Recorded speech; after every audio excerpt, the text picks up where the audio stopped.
And I'd like to start off with a huge thanks and shout out to the awesome folks at Tom Wood Jaguar Land Rover for allowing me to come out and film this first look video of the all-new 2020 Land Rover Defender 110 SE. Hey everyone, Josh here, and it's kind of exciting today. I am over at Tom Wood Land Rover, Jaguar, and Volvo.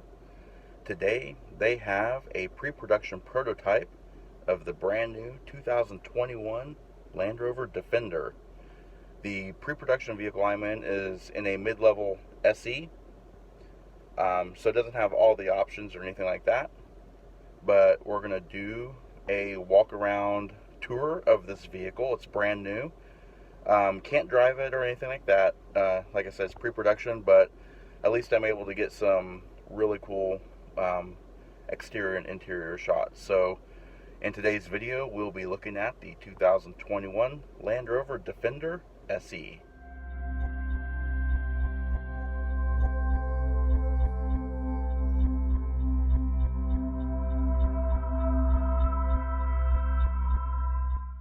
While 2016 was the official end of production for the iconic Land Rover Defender, here in the United States we actually haven't had a Land Rover Defender since 1997, and all that is about to change. What we are looking at here is the all-new, completely redesigned from the ground up 2020 Land Rover Defender. This model is a 110 SE. It's a pre-production prototype and is very nicely equipped. It is shown in the striking Gondwana stone paint and features the ebony, grain leather, and robust woven fabric interior. And while two engines are available, a 3-liter inline 6 being one, this one is equipped with a 2-liter 4-cylinder. This is the Ingenium twin turbocharged engine that creates 296 horsepower at 5,500 RPM, 295 pound-feet of torque at 1,500 RPM. It is a 16-valve inline 4-cylinder constructed of aluminum block and heads with a compression ratio of 9:5 to 1. With a 23.8 US gallon fuel capacity, the Defender 110 features an EPA fuel economy figure of 17 miles per gallon city, 20 miles per gallon highway, and 18 miles per gallon combined. A total estimated driving range is approximately 428 miles.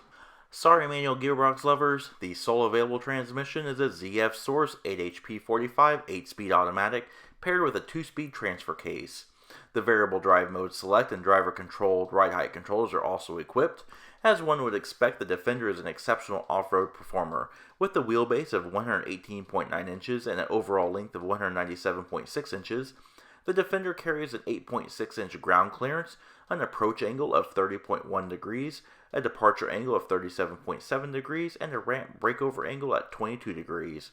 Water fording depth is 35.4 inches at 5 miles per hour, which can be increased with the optional high-mounted airbox snorkel. And as we can see by looking around, the design language here harkens back to the original Defender with its upright and very boxy styling. It also kind of harkens back to the Land Rover Series 2 Discoveries with the skylight windows. I love the hood cladding on the black plastic hood cladding, as well as the side apron vents, gloss black mirrors. You can also get these in two-tone as well. And inside, we have the pretty much base interior. There is up-level interiors, but I do love the body color coming inside with the accent Allen bolts. We do have 3-driver memory, power windows, mirrors, and door locks. We've also got the optional Meridian sound system. This vehicle is also equipped with the rubber floors. As you can see here, it is the grain leather, and it has the robust woven fabric inserts. And these seats are heated. They are not ventilated. It does have an electrically powered tilt and telescoping steering wheel. It is a leather-wrapped steering wheel, and the seats are 12-way powered driver and passenger adjustable. And looking at the steering wheel, we have the white powder-coated finish. We've also got multi-function controls on the left and right for cruise control, adaptive cruise control, trip computer controls, and the LCD display. It is a reconfigurable system. Looking over the top, you have the air vents, and the crossbar is actually a structural component of the vehicle in the instrument panel, which is a neat touch. We have this really nice touchscreen. It is actually powered by two microprocessors for really fast response. It is a widescreen display. Here you have push button start, your automatic transmission lever, dual zone automatic climate controls, and by pressing the actual control itself, you can control your heated and ventilated seats if it's available. Only our heated seats work in this one. And you've also got your ride height controls and your drive mode selects, USB-C control, power points, cup holders, 12-volt power points. You have a wireless charger here, and in the console you do have a 2-level refrigeration system. Overall, the interior of this vehicle is very nice. As stated before, it is very well equipped. It is very well constructed of high quality materials. You do have Land Rover's clear sight mirror. It's just a video mirror that if your cargo is packed really high and you can't see out the back, just flip that tab and it'll display in a video screen. Nice large sun visors, illuminated vanity mirrors on the driver and passenger, and the sun visors do swing out and slide out on extensions. Alright, now let's take a look inside. In the rear seat, as you can see, the door panels retain that similar design element of the front doors with the body color coming into the door panel and your Allen bolt exposed heads. This vehicle here features the 40-20-40 split folding and reclining rear seat with high adjustable head restraints.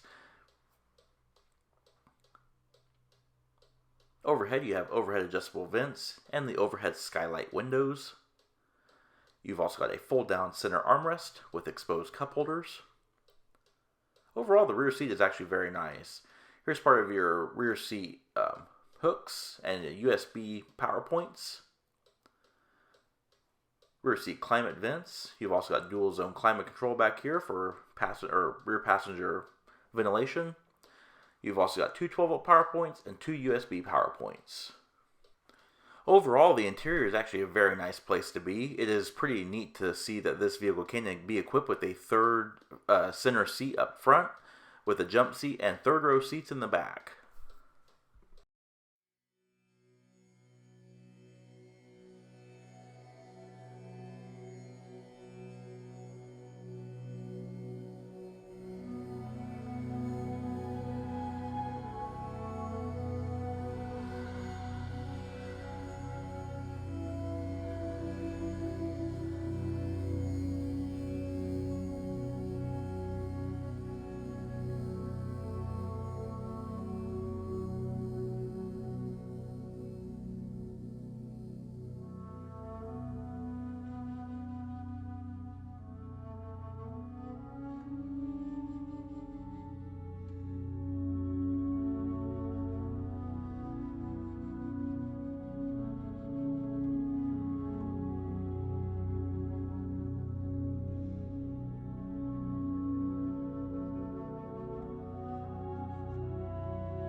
Alright, let's take a look at the cargo area. As you can see, it's a side-mounted lift or tailgate that opens to the right.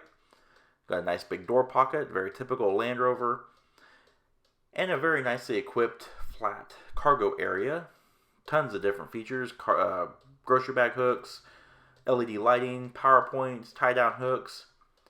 It does feature a 34.3-inch lift-over height, which is quite high. And with the rear seats in the up position, you have 34 cubic feet of storage. With the rear seats down, you have 78.8 cubic feet of storage. This is also equipped with the 110-volt household-style AC outlet. Alrighty, and that does conclude our video. If you like this and would like to see more like it, please comment down below. Also, don't forget to hit the like button and subscribe, and of course, check out our Facebook page at facebook.com/neighborhoodcarreviews and Instagram at BrensoJ1. And of course, as always, thanks for watching.